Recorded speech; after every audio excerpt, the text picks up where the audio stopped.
احنا لايف دلوقتي.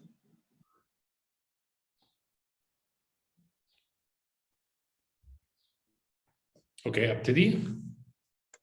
يا ريت. Okay. Bismillah ar-Rahman ar-Rahim. We're going to speak in English. So, hello everybody. My name is Waleed Arafa, and I'm the founder and principal of Dar Arafa Architecture.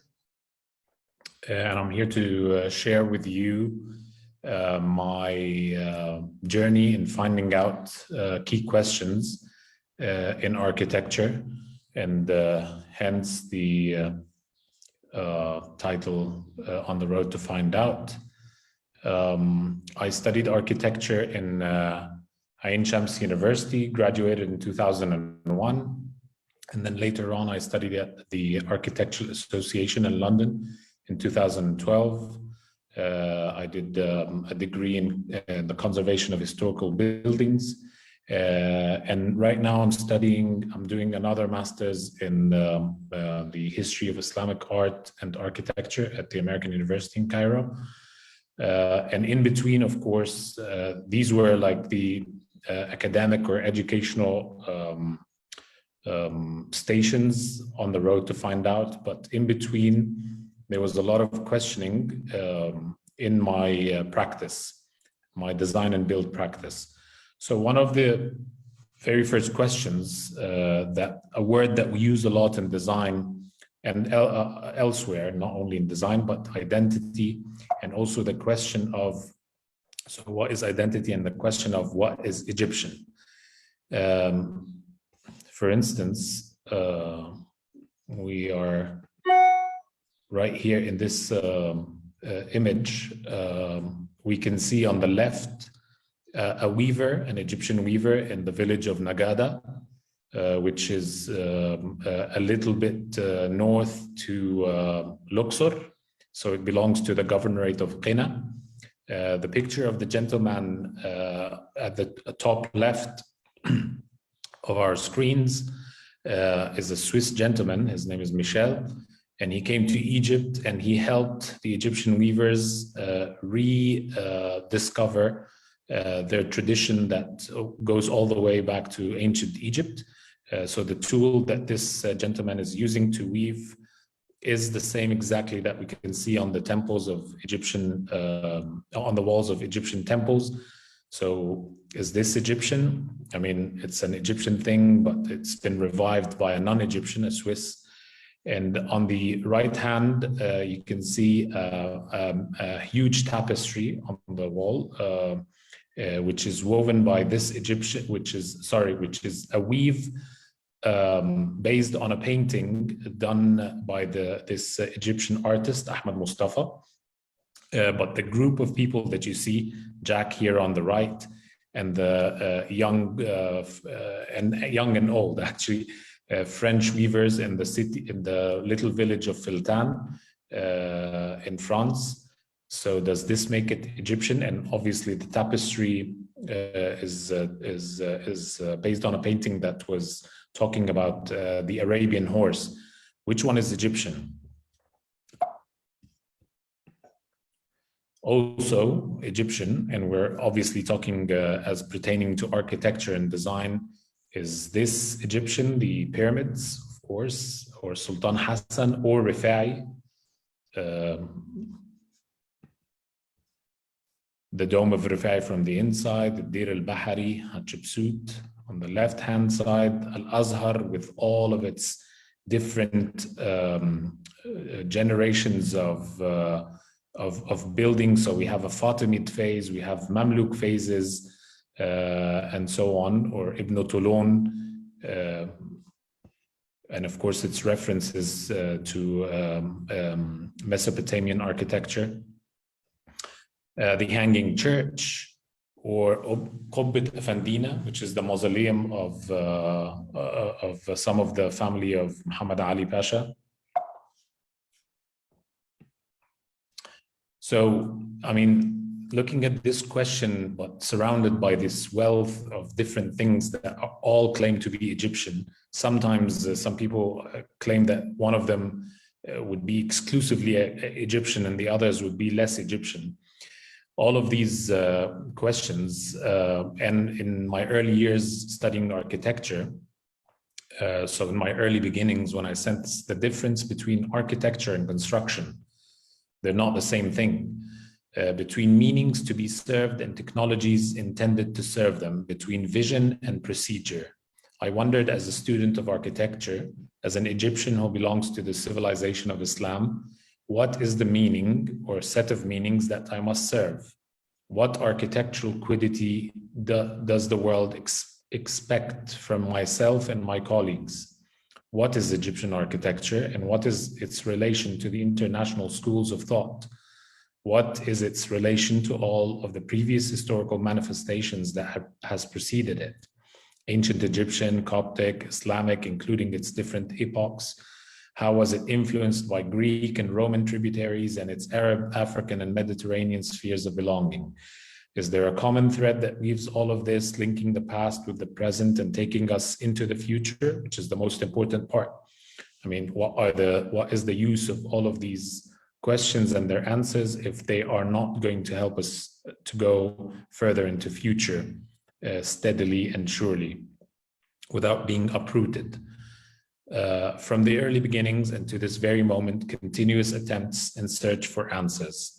And my attempts to find answers is what I'm going to share with you today. But first, I must respond to a criticism that is often hauled at people who question or are interested in questions of identity and so on, by this phrase from written by Junichiro Tanizaki in his famous book In Praise of Shadows, a Japanese person who belongs to a country that has successfully went into modernity and is part of the modern world, which is the contrary to the accusation that people usually hurl at anybody who's trying to understand the question of identity. They say, maybe you're doing this because you're a misfit. You are not capable of integrating yourself into the modern world. So here I have my answer to them is this gentleman's writing, who's as if he heard their question. So he says, there are those who hold that to quibble over matters of taste and the basic necessities of life is an extravagance, that as long as a house keeps out the cold and as long as food keeps off starvation, it matters little what they look like. He's here saying that architecture or design is more than just functionality or the aspects of utilitarianism. It's more than that. There is something called meaning. But it is on occasions like this that I always think how different everything would be if we in the Orient had developed our own science. Suppose, for instance, that we had developed our own physics and chemistry, would not the techniques and industries based on them have taken a different form? Would not myriads of everyday gadgets, our medicines, the products of our industrial art, would they not have suited our national temper? And I have national temper here underlined because I think this is a mistranslation. Of course, the original text was written in Japanese, but whether it's a mistranslation or not, I wouldn't agree exactly with the word national temper, but the essence or the special characteristics of a place and a time. In fact, our conception of physics itself and even the principles of chemistry would probably differ from the Westerners. And again, here I must qualify that I'm saying chemistry or physics doesn't have a nationality or should not be held hostage or is not a subjective thing. They are objective realities, but maybe he's referring to how they're used. So you can understand or use physics, prioritize the use of physics according to the priorities of your civilization. Nuclear physics could be used for medicinal purposes or could be used to confirm yourself as the superpower of the world. That's a choice. It's like the difference. Self-defense is a concept that all people need, whether they're Oriental or Occidental. However, there's a huge difference in the philosophy of something like Kung Fu, for instance, on the one hand, and boxing on the other hand. The way you emerge out as the winner is completely different in both sports. One, you have to give your opponent a concussion. The other one, not necessarily so. You can submit your opponent without physically hurting them, or at least give them a second chance. So this is maybe what he's referring to. Another response to the objections to the questions of identity and the questions of how a given civilization or a time and place is important to the way of thinking about things, and certainly here we're talking about architecture, is a musical genius from America in the time when the USA did not have its own music. And most of it was a young country being established, and it didn't have its own cultural identity yet, apart, of course, from that of the Native Americans, whose culture thrived for hundreds of years, but then they were wiped out by Western conquerors that call themselves immigrants. But then after this horrible episode resulted into the existence of new groups of human beings on the continent, they had to, and they had, of course, they were predominantly European. So first they were playing the European music, but after a while they realized that this European music happened and suited and was begotten in a certain environment that is not the same in America. So a group of students, American students, used to go to Paris to study music, and there, and Copland was one of them, and who's described later on as our musical history, American musical history and collective musical conscious. He gave voice to the feelings of a country, America, in times of war and peace. This is how he was described. But he was a student among many that were taught in Paris by a genius teacher who agreed with me on this question of identity. So she told these students that there's no use in you learning to make European music, but you have to discover your own culture, what the nature that you're living in, and what your own struggles and ambitions and challenges inform you. So she led her American students towards a heightened recognition of their own origins and towards the skill that would translate this awareness into great, and I would dare say, American music. So what is the Egyptian identity?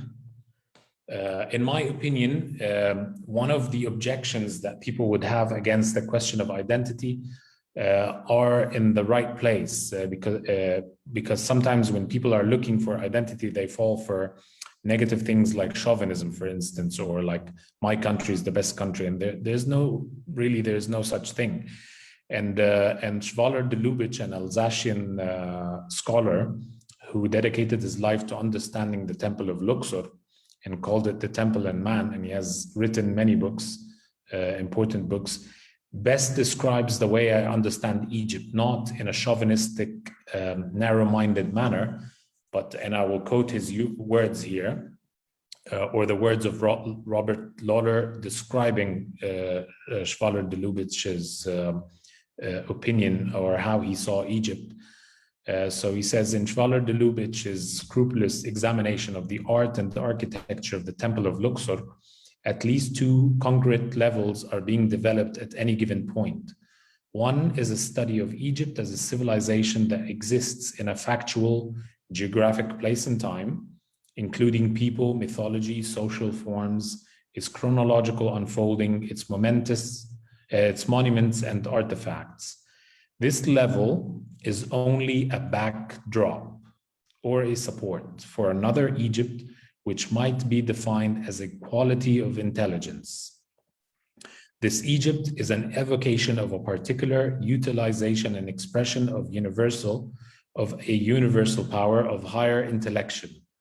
This Egypt is outside of chronological consideration. It is rather both an ever-present and recurring possibility of consciousness.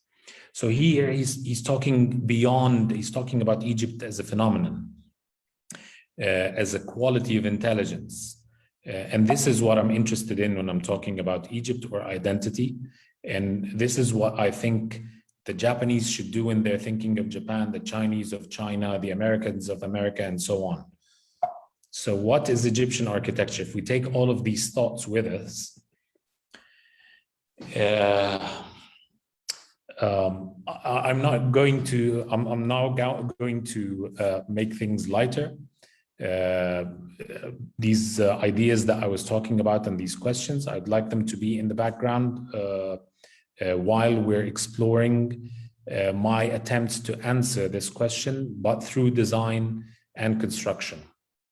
The first attempt here was a building in New Cairo that I designed as soon as I graduated in 2001, but I started designing this in 2003, and the construction started in 2005 and ended in 2007. This is a typical plot in New Cairo, 20 meters facade by 30 meters, so 600 square meters plot. And what was expected of me is to do a 4-unit family residence.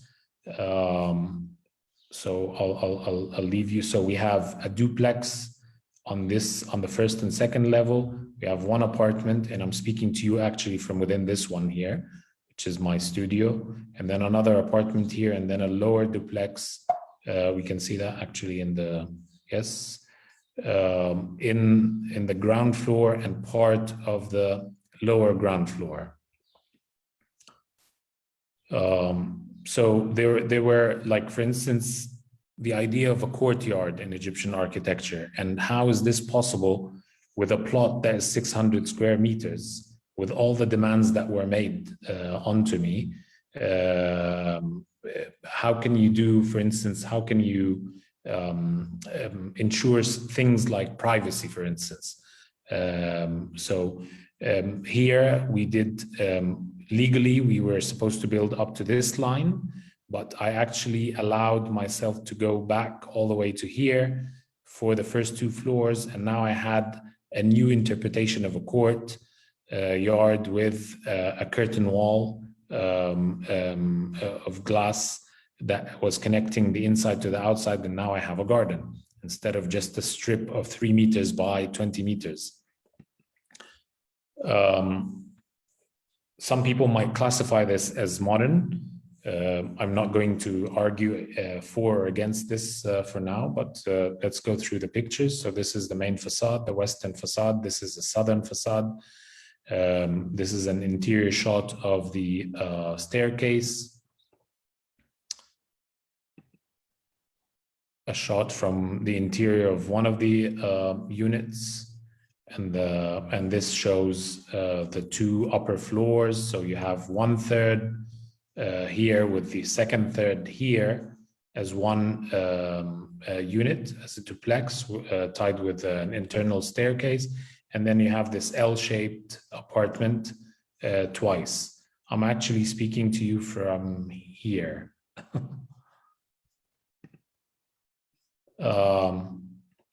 We used, or I used a wind catcher and a skylight in the double height space, which is the in the duplex.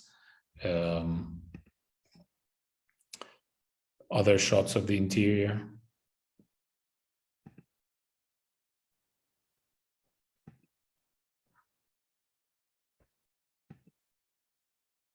So this was my first attempt, which is Dar Arafa architecture, and it was well received because it was nominated for an Aga Khan Award and also a Hassan Fathi Award in 2009 and 2010, respectively.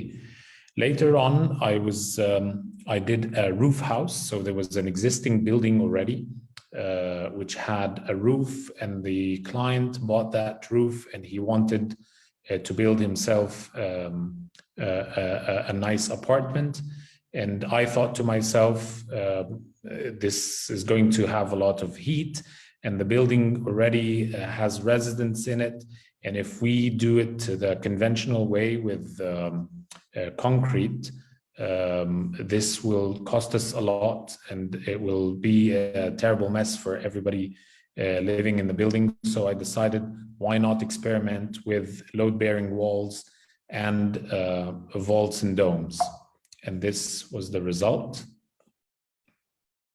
I'll show you a few pictures. So this was the living room. This is the dome of the bedroom. More shots of this. We did a nice fireplace as well in the dining room.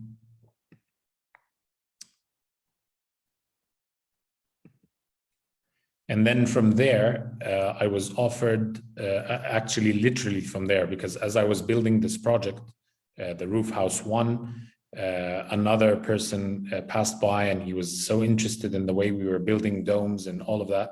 And he said, I have another piece of land in New Cairo, which is across the street from Cairo Festival City and the Ministry of Interior now.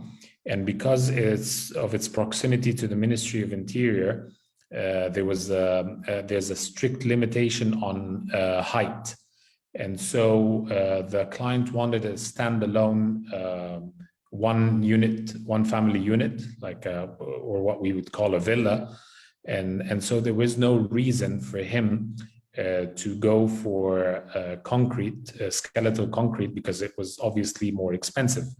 But we usually do skeletal concrete when we are hoping that we are going to extend vertically. But he had no such hope, because it will never be allowed to go higher than this. So we were doing here a lower ground floor, a ground floor, a first floor, and then 25% on top of the roof. So we're talking about 4 floors here. This building regretfully did not, we never finished it. I mean, we finished it in terms of construction, but it was never finished. The exterior and the interior were not finished. So what you see in the picture is what you can see there. And that's unfortunate for the client who got busy with other projects, but it was very fortunate for me and for my students and people I taught in different universities, because this has been a standing case study where we can do field trips and examine building construction firsthand. So this hosted so many architectural field trips. As you can see here, cross vaults. This is in the lower ground floor.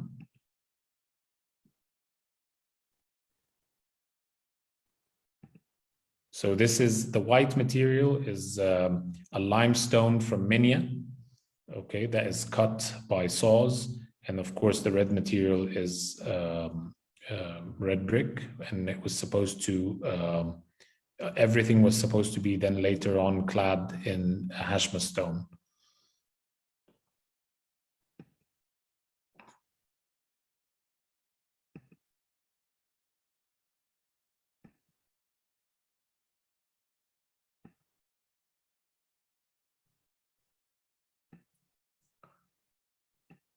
Different spaces, but we might actually start working on this building again.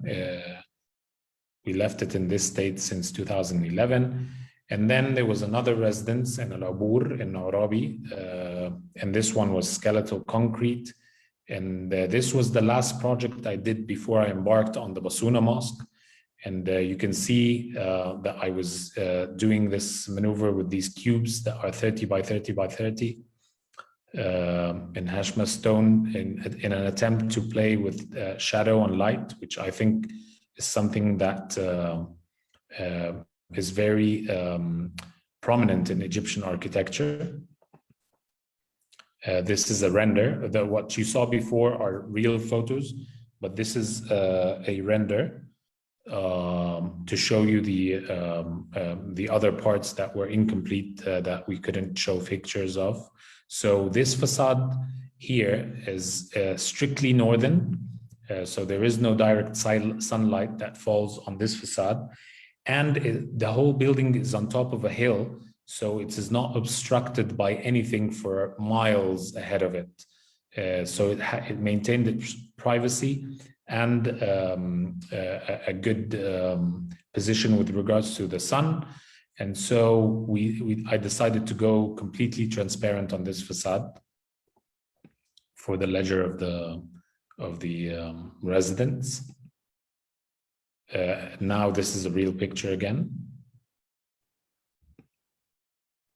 And then from there, I embarked on the Basuna Mosque, which is in a small village in Sohag. It's called Basuna. On the right-hand side, we can see the graveyard of the village, and then residents around it. This is the entrance from the main street. And there's another entrance from the back on a cul-de-sac that is called the Rahaba or Rahaba, which is a cul-de-sac that has the houses of just one family around it. So it's a semi-private space. These are the drawings. If we can, this is the ground floor, which incorporates the main prayer hall. This is the street, this is the graveyard. So we enter from here under this entrance dome, which you can see in the section here. And from there, it's a bent entrance. We enter into the main hall. The whole building has no windows in it except, or no openings on the horizontal level except this entrance, and then just one single window here that you see when you enter from the main entrance. You see through this window, you see the graveyard, which is similar to, which is a reminder of death or our different type of life, the coming life, which is an architectural translation of what the imam or the person leading the prayer usually says to worshippers before they embark on prayer. He says, Sallu salata muwadda, or pray as if this is your last prayer. So this was an architectural translation. But the reason also for not having windows in the envelope of the building is that this street, this very narrow street, has a lot of traffic, has a lot of dust, a lot of bad odor resulting from the passing of cattle, all physical factors that would not help the worshipper be in a state of tranquility and contemplation, which is needed in time at such a time in such a place. So I decided to limit the openings to just this window, but of course we need ventilation, natural ventilation, natural lighting. And so I resorted to doing this on the top, or the fifth facade, which is the roof, by incorporating these pendentive domes. And we're going to see through the pictures how does this happen. Of course, we have a lower ground floor that is a multi-purpose space. So we use it sometimes for, in seasonal times like now in Ramadan, the number of worshippers increase. And so people pray in the lower ground floor, but otherwise in the during the year, the space is not needed for this type of worship.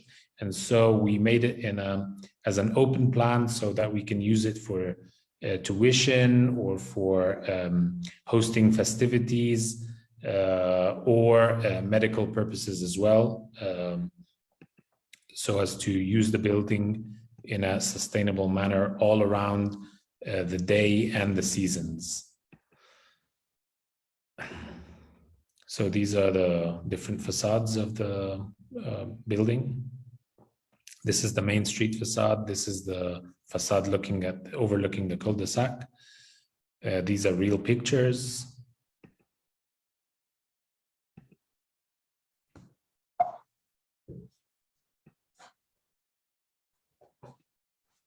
Oops, sorry.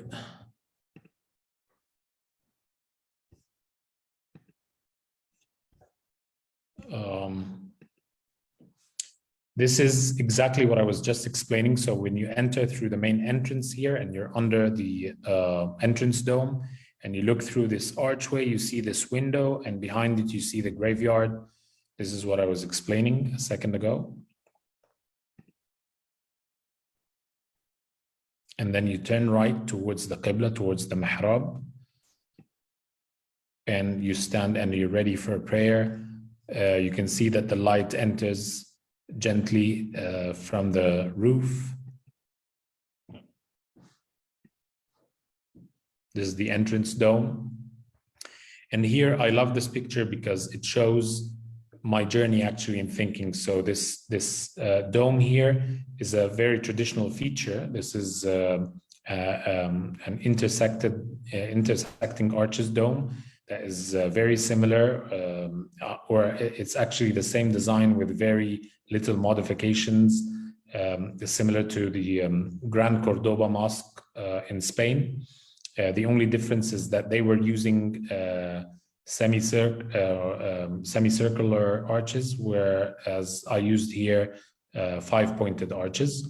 But what I'm trying to say here is that looking back at your past, at your tradition, might or has the potential of leading you to something completely new and innovative, which I believe is the case of the main dome or the central dome of the Basuna Mosque.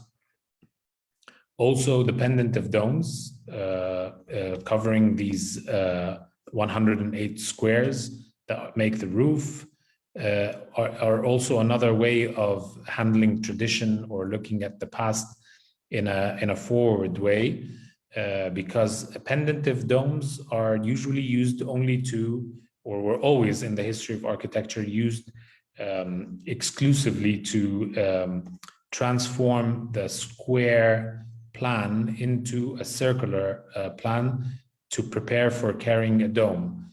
But here they were used as skylights, and independently as skylights and wind catchers. Maybe we'll have a clear picture when we have a lookup plan. This is the mihrab based on the Cube of Cubes, which is an artwork done by Dr. Ahmed Mustafa, who we featured in the very beginning of this presentation, standing in front of his woven tapestry. And here it features the 99 attributes, divine attributes, or the names of Allah as per Islamic doctrine. Here in this picture, we can see more the idea of using the pendentive domes as wind catchers and skylights. Another picture looking up where you can see the mihrab and the central dome in one shot. A close-up on the dome.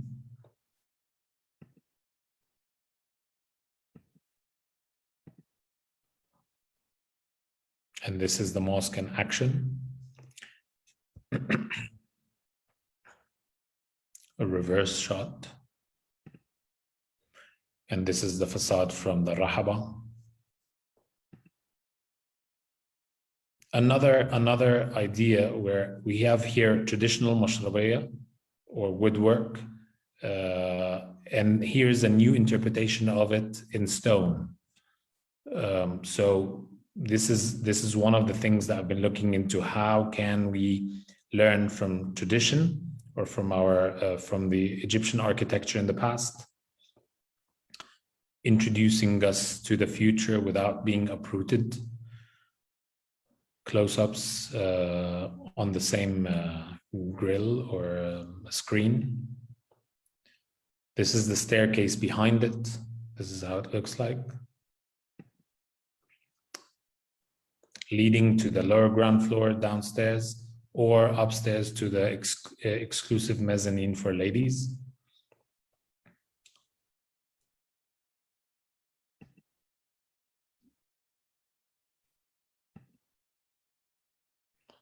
the eastern facade with the single window that overlooks the graveyard. Close up on the central dome. And you can see the village in the background and the pendantive domes here. Same tour, but at night. So I'm going to go through it faster so we can keep the time.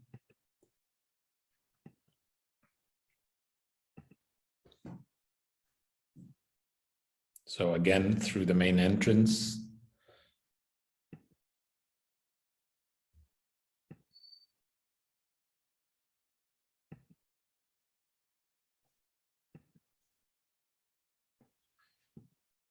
And I mean, going back to the question, at this point in the journey, I started, this project was very well received by critics and by experts, and it's been nominated and awarded many awards. And it was featured in a few publications, one of which is this book called Beyond the West, which came out from Towards a New Global Architecture. Not towards, actually, it's New Global Architecture. So they went around and they looked for new proposals in architecture in non-Western countries. And this is a publishing house from Berlin, Gestalten. And their comment about the mosque in the few pages that they had about the Basuna Mosque is the following. They say the mosque is striking in its contemporary features, from the interlocking volumes of the exterior to the rigid of glass square skylights above the main hall in the village of Basuna. Dar Araf architecture reimagined the 300-year-old Al Abu State Mosque after a flash flood rendered it unsafe to develop. Its location in a densely built-up residential area adjacent to a cemetery and in front of a weekly market. The roof features a dome constructed with blocks made of local sand and lime that insulates the interior from exterior noise. The staggered pattern of the blocks informed the design aesthetic for the whole building. So they're describing it, but then they say it serves as a reminder of the rich potential of historic architecture in both architectural discourse and construction innovation. And this kind of comment is similar also to the comment of the committee of the jury, actually, in the Arc Marathon Award in Italy, for instance, which started pointing to me that actually I'm starting to find my way. I'm on the way, because I did not say these things. I just designed the building, I built it, and the photographs traveled the world. And these are the comments that came back. This is the kind of feedback. I did not theorize. I did not say anything about my intentions, but I found that other people that are not Egyptian, that are not Muslims, that are maybe architects from the States or South Africa or India or Italy, all of them coming back with this kind of feedback, kind of reading into my intention without me saying it. So that made me feel that I've kind of put my foot on the very beginning of the road, because the road never ends and we're always on the road to find out. These are covers of other books that featured this project. So Religious Facilities, which is done by a publishing house in Barcelona, and then these two books that are done by the Fawzan Award, another award that we are shortlisted for, which should come out, the results should come out in October this year, I hope. So this is a number of awards from all around the world, which this mosque was awarded.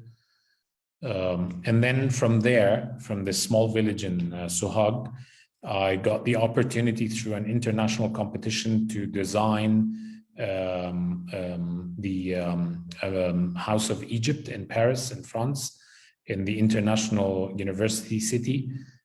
So it's a 9-story building intended to have Egyptian and international students to live there with other cultural programs. On site, we had a tree which is a copper beech tree that was actually, it's a protected type in Paris, and because it was 100 years old as well. So we had to design the building around it. This is the project, as you can see it. This is the eastern facade, and I had texts from the ancient Egyptian texts that pertain to the etiquette of learning and attaining knowledge, inscribed all over the building. But this was not the only Egyptian hint, or a hint towards Egyptian architecture, because this is the House of Egypt. This is actually the most obvious one that is intended especially to be read from the Preferique, or the highway to the south of the building, where drivers are driving so fast, and we needed, in the brief of the competition, we needed to say that this building is Egyptian in a glance. But apart from that, if you look at the internal atrium and the monolithic treatment of the building, and colored concrete, which we can claim that it is a modern type of stone, were all things that I argue are main features in Egyptian architecture, to be monolithic and to have good use of natural, to be in harmony with nature, so especially wind and light. This is an internal shot from the lobby and the main entrance and the lobby, and we can see that the main door or the main gate has inscriptions from the Zoser. Has an image that was of young girls learning to become scribes. And so this was a nice allusion to also the function of the building, which is going to host people who are in quest of knowledge. This wall here had what we call the modern glyphs. So we used one of the elements that define the character of the building, which is the slants in the windows, and we use them as elements to reinterpret ancient Egyptian drawings of different human activities, which we can think of today as different disciplines, faculties, the faculty of medicine or economics or what have you, all of the human activities here. From there, we were offered or we were asked to design another mosque, but this time in Cairo in the 6th of October. And here was a chance to experiment with a material that is found in abundance in Egypt, which is earth. So this, once it's constructed, hopefully soon, because we're facing some trouble right now, should be Egypt's first rammed earth or earth construction mosque. And it's a hybrid building, because as we can see here, we have 21 meters in span. So it's mainly earth, but it has steel elements. And this is the main facade. And these with the main entrance to the mosque. And this is the outdoors, like this platform here is an outdoors praying area. So this is all orientated towards the Qibla, and you can pray inside or outside. Again, a balance in dealing with nature. So back to Zwaller de Lubitsch, and he says in his approach to Egypt, he stresses the view that in order to comprehend the significance of a heightened phase among man's varied historical expressions, we need to impose on ourselves the discipline of attempting to enter into the mentality of the people and the spirit of the time. To do so would mean more than just learning the language and the symbols of the period under study. we must also awaken in ourselves a living inner rapport with the material being researched and identify with it in a potentially self-transforming manner. Of course, this ideal can never be fully attained, as our present consciousness is inevitably with us.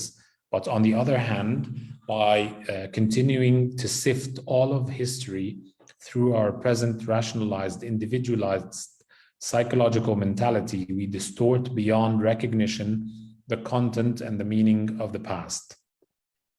And so this is where I kind of stand, and I've shared with you the physical manifestations of my quest on the road to find out, and still the question stands: which one of these buildings or projects are Egyptian? Are they all Egyptian? Or is none of them Egyptian?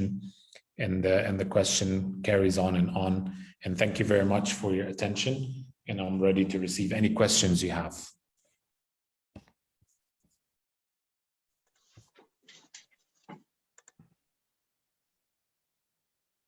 Thank you, Waleed, so much.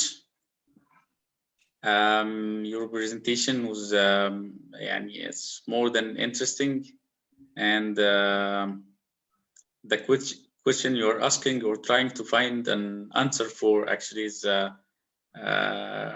most of us has this question, and it's not an easy task to find an answer to it, if it has an answer, or maybe if it has only one answer.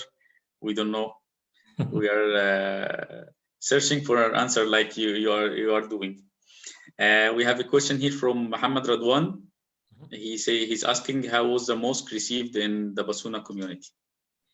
The reception was not one block. It actually divided, or it shows us a certain classification of the demographics of Basuna, both around gender and age groups. So the beginning, I mean, everyone now is happy to make things simple. Right now, after the mosque made the great, or it was well received on a national and international level.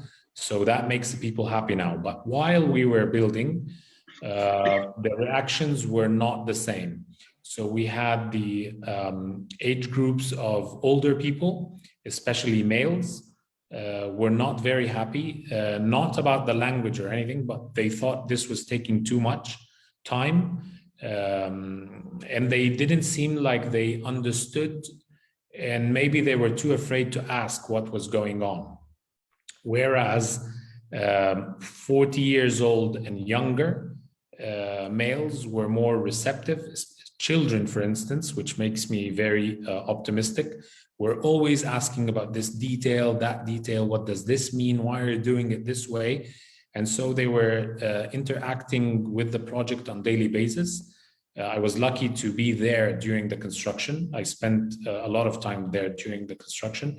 And so I was in sync with their daily reactions and their questions and everything. But ladies and women of all age groups, in my opinion, were the ones that understood the project most, sympathized with it most.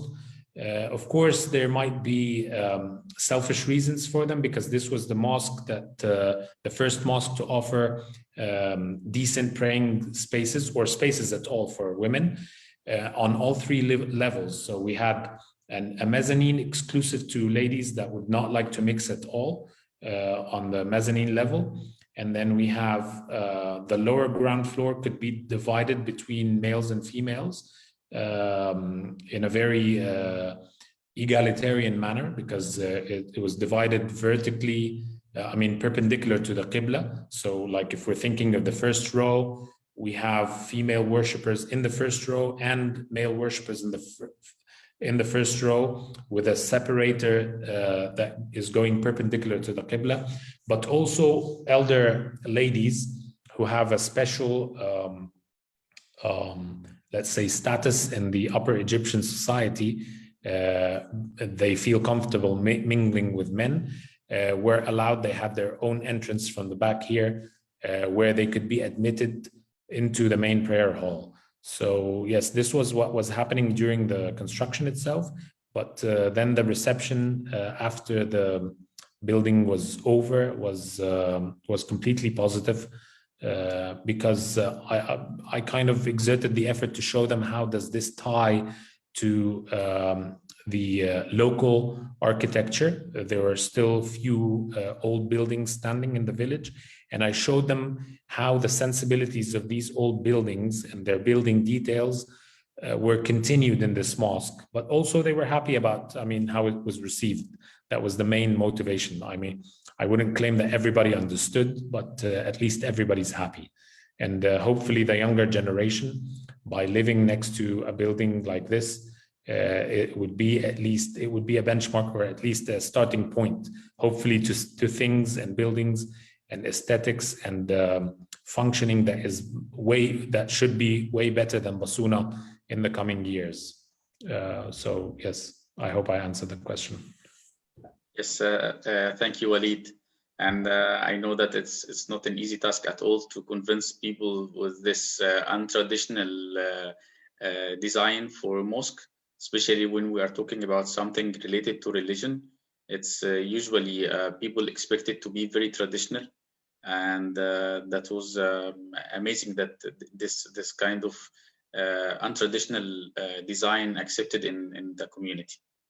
Another question from Mohammed Hindawi is asking, from your own way of thinking and your search, trying to find a part of the Egyptian architecture ID, the question is, did you find some design principles or characteristics we might be able to use and apply nowadays, which can be a real representative of Egypt architecture ID?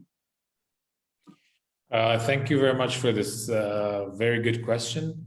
And where I stand now is that we have to discern between what we might call the immutable on the one hand, the immutable, the absolute, the unchangeable on the one hand, and the relative, the changeable on the other hand.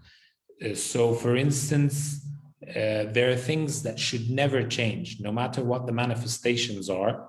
You will find them in the pyramids, and you'll find them in Sultan Hassan, you'll find them in the Hanging Church, you'll find them in any building that people might have consensus represents Egypt to an extent. These things, for instance, Egyptian architecture is strongly tied, in my opinion, to an understanding of the universe, of the cosmos and its forces. It's not trying to force its way against nature. It does not see man as someone who is trying to control nature, but rather part of nature, or better described in the poetry of Imam Ali ibn Abi Talib, where he says, وَتَحْسَبُ أَنَّكَ جَرْمٌ صَغِيرٌ وَفِيكَ انطوى العالم الأكبر. You think you're a small, helpless molecule, but you are a universe within the universe. The ancient Egyptians, through their texts and also their buildings and the way they dealt with nature, they embody this philosophy. They are part of nature. And so if you are part of something, it's very easy for you to respect it. But if you're removed from it, it's very easy for you to disrespect it. So respecting nature and being harmonious with it and understanding the proportion.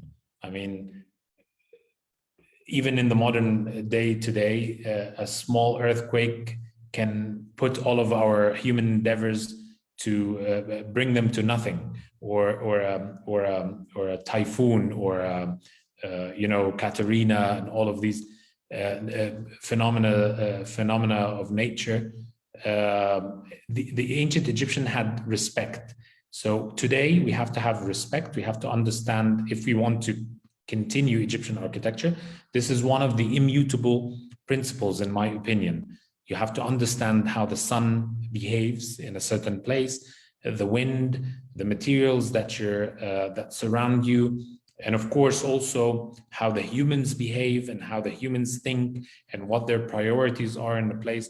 All of these things are things that mark all that we regard as successful Egyptian architecture, be it the pyramids or the temples or the Sultan Hassan or the Hanging Church or all of these different phases.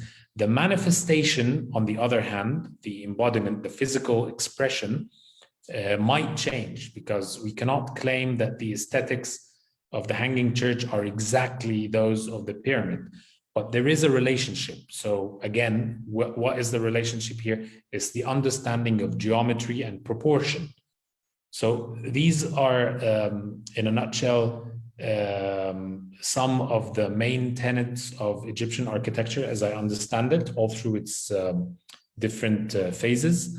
But the reason for these principles, when you apply them to the changeable realities of your time and place and economics and construction abilities and the materials that are available and all of these things, it is then the mixing of these immutable principles with these changing realities which produces something that belongs to all what was before it, but is not an imitation of it.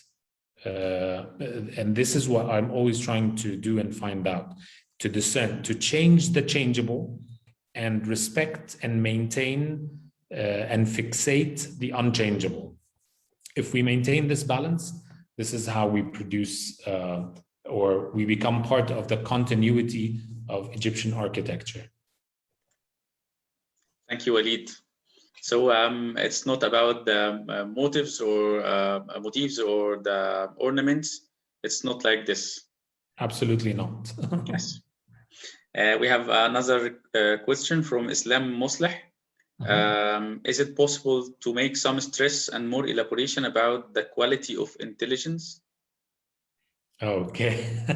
We were just talking about this right now. The quality of intelligence is, and Islam is, of course, a good friend of mine, and I thank him for this question because he's trying to share with you some of the discussions that we had before and always have about Egypt as a phenomenon.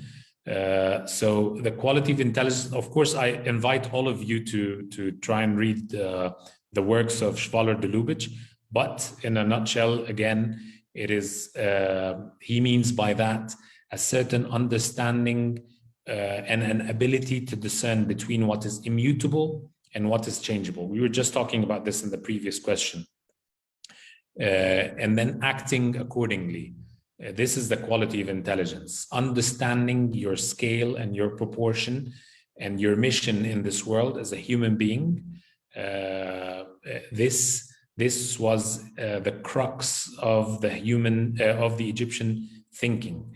And so that made that Egyptian individual produce a certain physical manifestation or architectural or aesthetic manifestation in a certain way during the ancient times, and then to maintain some of that character, but with intelligent changes in another period or in each one of the periods of Egyptian Islamic architecture. So the Ayyubid, the Mamluk, with both phases, Circassian and the Bahari and the Circassian, and so on. And then all of the attempts that people like Islam or yourself and me and others are trying to find out. So this is the quality of intelligence. Thank you, Waleed. We have another question from Matthew Yusuf. What is the concept behind the twisted minaret of Basuna? Okay, very good question. The whole mosque, when I was doing it, I had been living around Dr. Ahmed Mustafa, who's an artist, but he's also a formidable scholar who was credited with deciphering the theory of proportioned script, Al-Khatt al-Mansub. And you can read more about this in his book, The Cosmic Script, which is available in English, but soon, hopefully it will be available in Arabic as well, under the title Al-Khatt al-Kawni. So in this book, and during 40 years, this Egyptian scholar from Alexandria, Ahmed Mustafa, deciphered the proportional or the grid upon which the 28 letters of the Arabic language have been designed. And let me elaborate a little bit here, that the design brief, because of course, obviously we had Arabic script that did not have a distinct character, or what we call in colloquial Egyptian naqsh frech, okay? And then we started have the Kufic script, which is called by scholars of penmanship a dry script, khat gaf, because it's very tectonic and orthogonal. But then Ibn Muqla, the Abbasid wazir that is attributed with creating the proportioned script, introduced to us what is called al-khatt al-ratab. So we start seeing topology into the lines. We see curves into the alifs and the ba and all of that. Okay, why did he do that? Why was he interested in creating a new script when we already had a Kufic script? It is because he had a very important question on his mind. He was saying that the revealed word, as per Islam, which is the Quran, has been revealed to us in a herd manner, like it was revealed to the Prophet. The Prophet Muhammad sallallahu alaihi wasallam would recite it to other people, and people would then write it down. So he imagined in a very creative manner. He said, "What if the Quran was revealed to people in a written manner? How would God write?"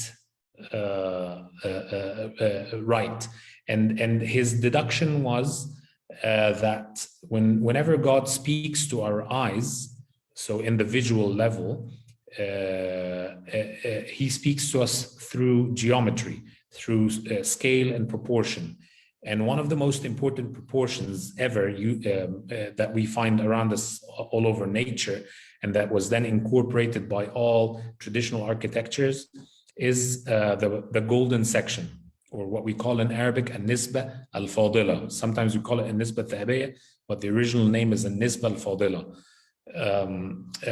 And so he decided to revisit all the Arabic letter shapes based on an-nisba al-fadila, or the golden ratio.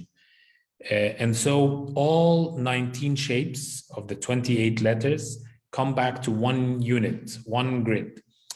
I was swimming in this milieu, or in this intellectual sea that was provided by Ahmed Mustafa when for years before I designed this mosque.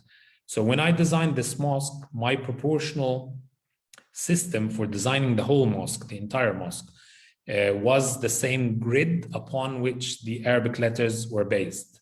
Okay, and the most important letter, or the primary letter, is the alif, because the alif, as Ibn Arabi describes it, is Adamul Huruf. So first we have the dot, and I regret that I do not have visuals ready to show you this, but we can, yeah, I mean, you can refer to my previous lectures and you might see drawings that would explain this. All 28 letters go back to the alif, and the alif goes to the dot, okay?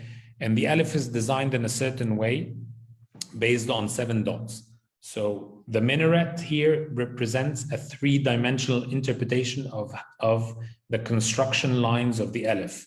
And of course, regretfully, I mean, if we go back in the slides, it was supposed to have the cube of cubes on top of it, which because of certain budget limitations, we couldn't add it on top. But if we go to the drawing here, which is the same thing, the cube of cubes here, but in the reverse, I'll show you the sketch, and you'll find that this was the original design intention,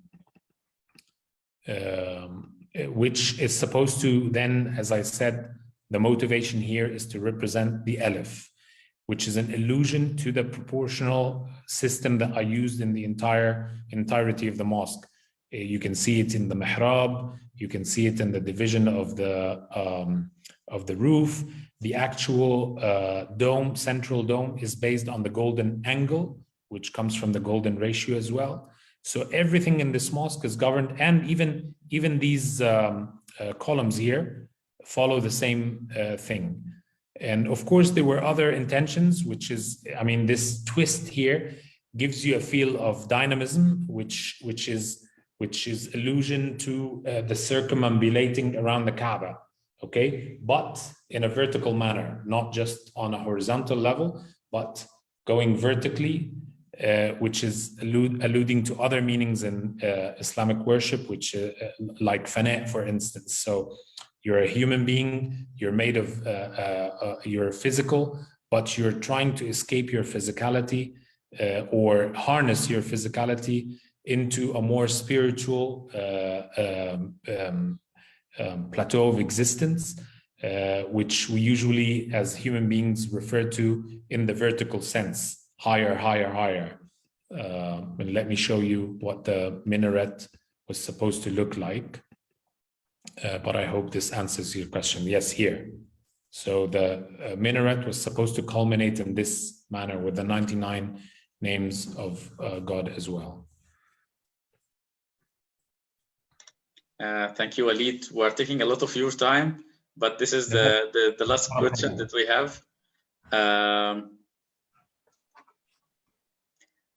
Do you think Egyptian old temples are successful buildings or more impressive buildings? Are they iconic or livable, successful built environments? I believe that their impressiveness and iconicness comes from the fact that they're incredibly successful buildings. Because what is success? Success, the criteria for success generally for any architecture, I mean, there's general criteria for anything that we would like to call architecture, but then there would also be special criteria for a particular building. So generally, if we're talking about sustainability, the energy and the material that was put into these buildings, okay, were not wasted because we still have them today. Okay, so these are buildings that were built to last. They functioned very efficiently in their time. And when I say function, I don't mean only utilitarianism.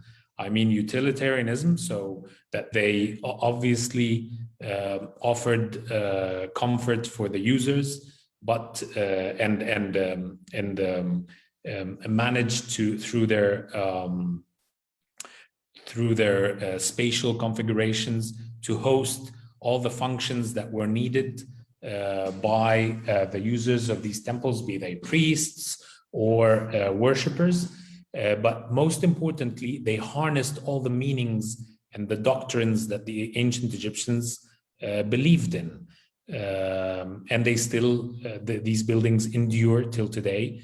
And despite the fact that we see them not in their full, complete state, we see them as closer to ruins, and they're still beautiful, and they're still meaningful, and they still stir thought. It's very important in architecture that it does not speak only to your lower emotional level of saying wow, and that's it. We can say wow about a Lamborghini, you know, but I don't think a Lamborghini, I mean, this is debatable, would take you to higher spiritual levels. Although some can argue in a certain way, because if you're a spiritual being, you'll see spiritual interpretations and everything. But I mean, not in this sense. I mean, to provoke thought. I mean, you look at the Lamborghini and you think this is amazing, and how fast can I go with this? But it's not going to make you wonder about the grand questions of the universe. And this is what ancient Egyptian architecture and the temples and other traditional architectures all around the world, not just the ancient Egyptian, provoke in people.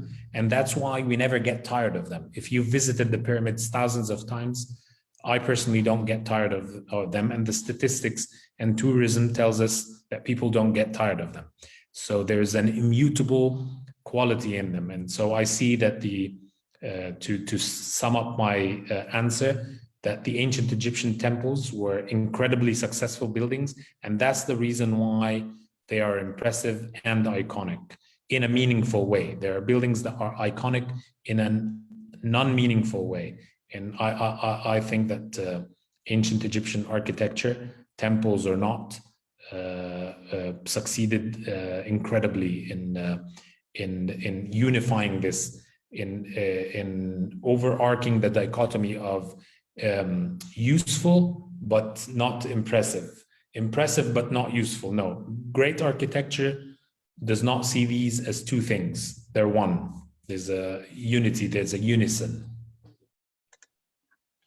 Waleed, thank you so much for being part of Cairo Designathon round 2.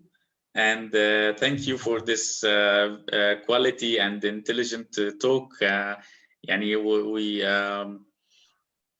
We want to end it, but thank you so much. Thank you so much, Waleed. Thank you. Thank you. Thank you. Thank you for bearing with me, everybody. And Ramadan Kareem. Allah Akbar. Shukran. Thank you. Bye-bye.